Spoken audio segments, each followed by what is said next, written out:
متجوز يا استاذ علاء؟ اه يا استاذ متجوز. متجوز كام واحد؟ انا متجوز 4. 4؟ اه. انا اتجوز واحده ليه يا ريس؟ اتجوز واحده اطلع اشقى واطلع ويطلع ميتين عشانها. لما انا اتجوز ال4 هم يطلع ميتين امهم عشاني. حصل. هم اللي شغالين مش انا. والشرع كمان مديك الحريه. انا حاططهم 3 في اوضه، ولما باجي انام واحده منهم بتحضر لي العشاء وبتخش لي، ده اليوم بتاعها، وبعيش بقى معاها. يعني كل واحده يوم؟ كل واحده يوم. ما بتاخدش اجازه؟ مفيش وقت. اجازه لايه؟ انا مش شغال، انا قاعد في البيت حضرتك. هم اللي بيصرفوا. بيشتغلوا ايه هم؟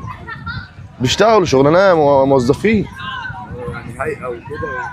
يعني في اللي في المترو، في اللي في المحامين، يعني في مدرسه، في الدبلوم. طب وانت يا استاذ علاء دلوقتي مبسوط من الوضع اللي انت فيه؟ جدا. بقول لك مش شغال وقاعد ليل نهار في قلب البيت ماسك التلفزيونات، هاري تلفزيونات ونت.